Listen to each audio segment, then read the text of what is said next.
ఎవరన్నా ఒకరు చెప్పండి. దావీదు వారం అంతా తన ఇష్టానుసారంగా జీవించేసి ఎక్కడికి వచ్చి మేటలు తడిచిపోయేటట్టు ప్రార్థన చేస్తాడా? మరి ఎలా ఉంటుంది? దేవుడు ఎవరు ప్రార్థన ఆలకిస్తాడు? దేవుడు ఎవరు ప్రార్థన ఆలకిస్తాడంట? నీతిమంతుల ప్రార్థన కొరకు ఆయన చెవులు యొగ్గి ఉంటాయి అని అంటున్నాడు.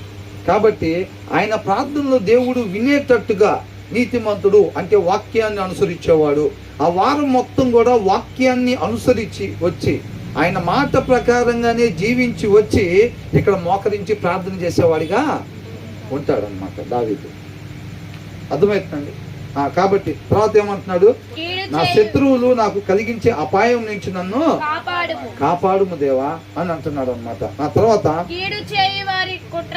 ఇంగ్లీష్ బైబిల్ చదవండి.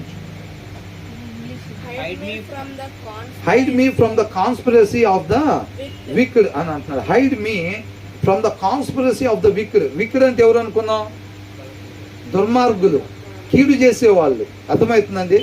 ఇక్కడ 2వ వచనంలో మెన్షన్ చేస్తున్నారనమాట దుర్మార్గులు అని. తర్వాత 3వ వచనం, 4వ వచనం, 5వ వచనం, ఇవన్నీ కూడా ఆ దుర్మార్గుల యొక్క ఆలోచనలు ఎలాగుంటాయి, వాళ్ళ జీవిత విధానం ఎలాగుండిద్ది. అర్థమవుతుందండి? వాళ్ళు దేన్ని గురి కలిగి ఉంటారు, వాళ్ళు ఈ మొత్తం కూడా మెన్షన్ చేస్తారనమాట. మనం అనేక కీర్తనలు చూస్తున్నట్టుగానే చివరి 2 వచనాలు వచ్చేసరికి నీతిమంతులు ఏ రీతిగా ఉంటారు, వారి ముగింపు ఎలాగుండిద్ది. దావీదు ఎంత కష్టపడ్డాడండి అసలు, అవునా? తరమబడుతూ ఉన్నాడు అనమాట సౌలు చేత. తర్వాత సౌలు ఏమని చేశాడు? తన సొంత ఇష్టాన్ని, తన సొంత శరీరాన్ని అనుసరించాడు. ముగింపు ఎలాగుంది? అవునా? ముగింపు నశించిపోయినట్టుగా మనం చూస్తూ ఉన్నాం. అబ్షాలోము కూడా అలాగే తన శరీరాన్ని అనుసరించాడు. దేవుడి దగ్గర విచారణ చేశారు వాళ్ళిద్దరు ఎప్పుడైనా? ఎప్పుడు కూడా విచారణ చేయలే. వాళ్ళ జీవితాలు నశించిపోయినట్టుగా మనం వాక్యంలో నుంచి చూస్తూ ఉన్నాం. కానీ దావీదు ఏం చేశాడు? దేవుని దగ్గరే విచారణ చేసి ముందుకు సాగుతూ ఉండేవాడు అనమాట. తనకి అందుకనే తన వృద్ధాప్యం అందు దేవుడికంట దావీదు హృదయం ఎలాగుందంట?